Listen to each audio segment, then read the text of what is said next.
বিক্ষোভের মুখে প্রধানমন্ত্রীর কয়েক ঘন্টা পর এবার পদত্যাগ করলেন নেপালের প্রেসিডেন্ট রামচন্দ্র পাউদেল। চিঠির মাধ্যমে নিজের পদত্যাগের ঘোষণা দেন প্রধানমন্ত্রী কেপি শর্মা। তরুণরা কেপি শর্মার পদক্ষেপকে স্বাগত জানালেও কোথায় গেছেন তা এখনো অজানা। হেলিকপ্টারে মন্ত্রীদের সরিয়ে নিচ্ছে সেনাবাহিনী। সহিংসতায় প্রাণহানি বেড়ে দাঁড়িয়েছে 21 জনে। এ বিষয়ে আলোচনা করতে রাজধানীর কাকরাইল থেকে আমাদের সঙ্গে যোগ দিচ্ছেন রাজশাহী বিশ্ববিদ্যালয়ের আন্তর্জাতিক সম্পর্ক বিভাগের সাবেক সভাপতি আব্দুল্লাল মামুন। আপনাকে স্বাগত জানাচ্ছি ইন্ডিপেন্ডেন্ট সংবাদে। আপনার কাছে শুরুতেই জানতে চাইবো যে নেপালের পরিস্থিতি লন্ডভন্ড হওয়ার পেছনে কোনো বিদেশি হিসাব নিকাশ রয়েছে কিনা। দেখুন, বিদেশি হিসেব নিকেশ তো খুব সহজেই বলা যায়। যেখানে এই আন্দোলনটা সংগঠিত হয়েছে সোশ্যাল মিডিয়ার প্ল্যাটফর্মের ব্যবহারের মাধ্যমে। নেপালের প্রায় 20%, মানে তরুণ প্রজন্মের প্রায় 20% বেকার। এখন যে কোনো দেশের একটা বিশাল জনশক্তি যখন বেকার থাকে তখন তারা করবে কি? তাদের তো কাজ নেই। তো এই বিপুল জনসংখ্যার একটা আশ্রয় হচ্ছে শুধু নেপালে নয়, দক্ষিণ এশিয়া সহ পৃথিবীর যে সমস্ত রাষ্ট্র, যেটাকে আমরা বলি যে থার্ড ওয়ার্ল্ড বা দরিদ্র দেশ, যে দেশগুলোতে ডেমোক্রেসি হয়তো আছে না নামে মাত্র, কিন্তু ওই দেশের প্রতিষ্ঠানগুলো ডেমোক্রেটিক হয়ে ওঠেনি, মন মানসিকতাগুলো ডেমোক্রেটিক হয়ে ওঠেনি। সেই সমস্ত দেশের জনগণ, সেখানে যদি বিপুল জনসংখ্যা বেকার থাকে, তাহলে তারা এই সমস্ত সোশ্যাল মিডিয়ার মধ্যে পারস্পরিক কমিউনিকেশন করে, এবং এই কমিউনিকেশনের মধ্যে কিন্তু দ্রুত বিভিন্ন ধরনের ন্যারেটিভ সেখানে ঢুকিয়ে দেওয়া যায়। আপনারা যেটা লক্ষ্য করলেন যে সাম্প্রতিক এই আন্দোলনের পেছনে ফিলিপাইনের কিছু স্যাটায়ার, এটাকে স্যাটায়ার বলা যাবে না, তাদের সমাজের বাস্তব চিত্র, যে সমাজের একটা অংশ যাদেরকে আমরা বলি এলিট, তারা কিভাবে রাষ্ট্রীয় সম্পদ ব্যবহার করে ল্যাভিশ লাইফ লিড করছে, সেটা থেকে কিন্তু আপনারা দেখেন যে নেপালের যে মেয়র, বর্তমানে যে ব্যক্তি, যাকে বলা তার নেতৃত্বে, সে একজন ভালো সঙ্গীতজ্ঞ এবং তার একটা জনপ্রিয়তা আছে। তিনি সোশ্যাল মিডিয়াতে, এবং যারা সোশ্যাল মিডিয়া অ্যাক্টিভিস্ট বা যাদেরকে বলা হয় যে আহ, মানে এই ধরনের সমাজ পরিবর্তনের জন্য যারা এই যে এনজিও গুলো কাজ করে, তারা কিন্তু এই ইনইকুয়ালিটি গুলো খুব দ্রুত মানে লুক্রাটিভ ওয়েতে উপস্থাপন করছে। এবং ইয়াং জেনারেশন আপনি লক্ষ্য করবেন যে সবসময় তরুণ প্রজন্ম সবসময় একটা আবেগ তাদের মধ্যে কাজ করে, এবং তারা সবসময় একটা পরিবর্তন চায়, একটা সুস্থ সমাজ বিনির্মাণ এই করতে ক্ষেত্রে চায়। একটু জানতে চাইবো যে নেপালের ঘটনা তো এখানেই আসলে শেষ নয়, এটা কত দূর পর্যন্ত গড়াবে বলে ধারণা করছেন। দেখুন, নেপালের সমস্যা সবচেয়ে বড় যেটা, সেটা হচ্ছে যে পলিটিক্যাল ইনস্ট্যাবিলিটি। আপনারা দেখেন 2008-এর পর থেকে এখানে রাজতন্ত্রের পতন হয়। তারপর এখানে প্রায় 13টা সরকার পরিবর্তন ঘটেছে। এই সরকার পরিবর্তন হয়ে গেলে সেটাতে 14টা হবে। এখন নেপালের সমাজ ব্যবস্থা হচ্ছে ফিউডাল। একটা একটা মোনার্কি সিস্টেম থেকে, ফিউডাল সোসাইটি থেকে ডেমোক্রেসির দিকে নেপাল যাচ্ছে। কিন্তু ডেমোক্রেসি কিন্তু একটা দীর্ঘ প্র্যাকটিসের ব্যাপার। এই দীর্ঘ প্র্যাকটিসটা কিন্তু এখানে হয়। দ্বিতীয়ত হচ্ছে যে নেপালের বর্তমানে যে হেলথ কেয়ার এবং এডুকেশন, সেটার অ্যাক্সেস খুবই সামান্য। ফলে ডেমোক্রেটিক ভ্যালু, আপনি বই পুস্তকে ডেমোক্রেটিক ভ্যালু পড়ে হয়তো বা তাত্ত্বিকভাবে আয়ত্ত করতে পারেন, কিন্তু আপনার আচার আচরণের মধ্যে ডেমোক্রেটিক ভ্যালুকে আপনাকে সন্নিবেশ করতে হলে দীর্ঘ সময় লাগবে। তো আপনি যে প্রশ্নটা করেছেন, সেক্ষেত্রে আমার কাছে যেটা মনে হয়, এই জিনিসটা আরো প্রলম্বিত হবে। এবং এটা যদি সেনাবাহিনী, যেমন সবাইকে বলেছে, নেপালের সেনাবাহিনী বলেছে সবাইকে রেস্ট্রেইন হতে হবে, এবং যে মেয়র যাকে মনে করা হচ্ছে যে পরবর্তীতে এই জেনজিদের নেতৃত্ব দিচ্ছেন, তিনিও বলেছেন যে আমাদের এই রাষ্ট্রীয় সম্পদ ধ্বংস থেকে আমাদেরকে থাকতে হবে। এখন এটা যারা নেতৃত্ব দিয়েছে, যারা সোশ্যাল অ্যাক্টিভিস্ট, তারা এই জেনজিকে কতটুকু নিয়ন্ত্রণ করতে পারবে তার উপরে নির্ভর করছে যে এটা কত দূর যাবে। না হলে এটা একটা বড় ধরনের সিভিল ওয়ার হয়ে যেতে পারে। কারণ হলো যে 2008-এর পর থেকে অনেকগুলো সরকার পরিবর্তন হয়েছে, কোনো সরকারই কিন্তু সমাজের মধ্যে যে ইনইকুয়ালিটি নেপালে সেটা দূর করতে পারেনি। কাজেই সবার প্রতি এই সেক্ষেত্রে ইয়াং আরেকটা জেনারেশন। বিষয় একটু জানতে চাইবো যে পুরো দক্ষিণ এশিয়া টালমাটাল হয়ে উঠলে কার লাভ হবে অথবা কার ক্ষতি। দেখুন, আপনারা তো এটা যদি আরো গভীরভাবে আমরা চিন্তা করি, বর্তমানে কিন্তু একটা new cold war, global governance সিস্টেমের মধ্যে একটা নিউ কোল্ড ওয়ার শুরু হয়েছে। এটা যারা আপনারা লক্ষ্য করেছেন, একদিকে আপনি দেখেন যে চায়না, রাশিয়া, এবং অপরদিকে ইউরোপীয় ইউনিয়ন এবং আমেরিকা আছে।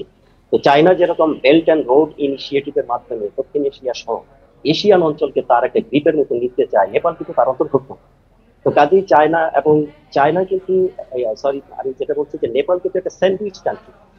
তার পলিটিক্স কিন্তু ইন্ডিয়া এবং চায়নার দ্বারা খুবই একটা অবস্থায় সমস্যার মধ্যে আছে। কিন্তু এই সমস্যাটা আমরা বলতে পারি যে ইন্ডিয়ান এবং চাইনিজ যে রিজিয়নাল হেজিমনি, তার একটা ফল এখানে থাকতে পারে। এবং এর আলটিমেট যেটা হবে যে মার্কিন যুক্তরাষ্ট্রের এবং ইউরোপীয় ইউনিয়নের এইখানে একটা হস্তক্ষেপ করার একটা সুযোগ হবে। কারণ হলো যে তারা বলবে যে ডেমোক্রেসি এখানে এক্সপোর্ট করো। আপনি রাশিয়ার কথা বলেন বা চায়নার কথা বলেন, তারা যদিও ডেমোক্রেসির দিকে ধাবিত হয়েছে, সেটা কিন্তু এখানে রেস্ট্রিক্টেড ডেমোক্রেসি। কিন্তু এইখানে কিন্তু ইউরোপীয় ইউনিয়ন এবং মার্কিন যুক্তরাষ্ট্র অর্থাৎ পাশ্চাত্য শক্তি এইখানে কিন্তু একটা লিবারাল একটা ডেমোক্রেসি প্রতিষ্ঠা করতে চায়। সো আলটিমেটলি এখানে যদি হয়, প্রাথমিকভাবে আমাদের দক্ষিণ এশিয়ার যে উন্নয়ন, সেটার মধ্যে একটা বিরূপ প্রভাব ফেলবে এবং সার্বিকভাবে আমরা সবাই ক্ষতিগ্রস্ত হব। কারণ ডেমোক্রেসি কখনো সংঘাতের মাধ্যমে মানে প্রতিষ্ঠা পেতে পারে না। এর জন্য একটা মানে মূল্যবোধ তৈরি করতে হয় এবং ধৈর্যের প্রয়োজন আছে। তো জি এটা যদি না হয়, তাহলে আলটিমেটলি লাভ হবে যারা গ্লোবাল ক্যাপিটালিস্ট যারা আছে, তারা এখান থেকে সুবিধা পাবে। জি, জনাব আব্দুল্লাহ মামুন, আপনাকে অসংখ্য ধন্যবাদ যুক্ত হবার জন্য। আরো আলোচনা করতে নেপাল থেকে আমাদের সাথে যুক্ত হচ্ছেন ইন্ডিপেন্ডেন্ট টেলিভিশনের প্রযোজনা বিভাগের শিক্ষানবিশ সামিয়া তাবাসসুম। তার কাছ থেকে জানবো আরো অনেক কিছু। সামিয়া, আপনি এরকম একটা উত্তাল পরিস্থিতিতে নেপালের রয়েছেন, কবে সেখানে গিয়েছেন জানতে চাইবো, এবং এখন আপনার অবস্থান কোথায়? ধন্যবাদ আপনাকে। আমরা একটি ট্যুর গ্রুপের মাধ্যমে 14 জনের একটি দল, আমরা 6 তারিখ দুপুর 2টায় আমরা নেপালে এসে পৌঁছেছি। তখন পরিস্থিতি স্বাভাবিক ছিল, তখন আমরা এই বিষয়ে কোনো জানতে পারিনি কোনো কিছু। তো আমরা গতকাল বিকেলে আমরা নেপালের পোখরায় এসে পৌঁছেছি। যখন আমরা এসে পৌঁছালাম তখন আমরা জানতে পারলাম, যা সামাজিক যোগাযোগ মাধ্যমে বা মানুষের শুনতে পেলাম যে কাঠমান্ডুতে আন্দোলন হচ্ছে এবং আহ, কিছু সংখ্যক মানুষ মারা গিয়েছেন। কিন্তু তখনও পোখারার পরিস্থিতি সম্পূর্ণ স্বাভাবিক ছিল। আমরা রাতে শপিং করেছি, ঘোরাফেরা করেছি, কোনো সমস্যা হয়নি। কিন্তু আজকে দুপুরের পর থেকেই পরিস্থিতি কিছুটা গুমোট ভাব ধরে রয়ে গিয়েছিল। কারণ আমরা যখন দুপুরে লাঞ্চ করতে যাচ্ছিলাম তখন প্রায় সব দোকানপাটই বন্ধ হয়ে গিয়েছে এবং আমরা আসলে খাবার দোকান খুঁজে পাচ্ছিলাম না। কিন্তু আমরা একটা দোকান পেয়েছিলাম, পরে বিকেলের দিকে দেখি আমাদের পাশের একটি, আমরা যে হোটেলটিতে অবস্থান করছি তার পাশের একটি হোটেলে আগুন জ্বলছে। এবং কিছুক্ষণের মধ্যে সে আগুনটা দ্রুত ছড়িয়ে পড়ে বিল্ডিং এর চারপাশে এবং আমরা যারা পর্যটক ছিলাম আমরা খুবই আতঙ্কিত হয়ে যাই এবং আমরা বুঝতে পারছিলাম না আমরা কি যেমনটি করব। আপনি বলছিলেন যে পোখারাতে আপনি আছেন এই মুহূর্তে, এবং একটা আগুন ধরে যাওয়ার ঘটনাও বলছিলেন, যেখানে আছেন আসলে সেখানে কি যথেষ্ট পরিমাণ নিরাপত্তা ব্যবস্থা রয়েছে? আমি যে হোটেলটাতে আছি এটা পোখারার ফেওয়ালে যে জায়গাটা, তার পাশে একটি হোটেল, হোটেল ক্রিস্টাল প্যালেস। এখানে আমি যথেষ্ট নিরাপত্তা পেয়েছি, নিরাপত্তা ব্যবস্থা। কারণ যখন এই আগুনের সূত্রপাত ঘটে আমাদের চারপাশে আরো কিছু বিল্ডিং আগুন ধরে যায়। তো আমাদের এখানে ইলেকট্রিসিটি ছিল না। আমি এখন কথা বলছি, এর আগেও ছিল না, মাত্রই একটু আগে এসেছে। কিন্তু তখনও ওনারা আমাদের বিকল্প ব্যবস্থা, ইলেকট্রিসিটির ব্যবস্থা করে দিয়েছিল এবং আমাদের ডিনারের ব্যবস্থা করেছে এবং আমাদেরকে হোটেল থেকে বের হতে না করেছে এবং আমরা যথেষ্ট নিরাপত্তার মধ্যে রয়েছে। আপনাকে আমি আরেকটা তথ্য জানাতে চাই, যেটা আমরা যখন সকালবেলা বের হয়েছিলাম সাইট সিইং করতে, তখনও পরিস্থিতি খুবই স্বাভাবিক ছিল।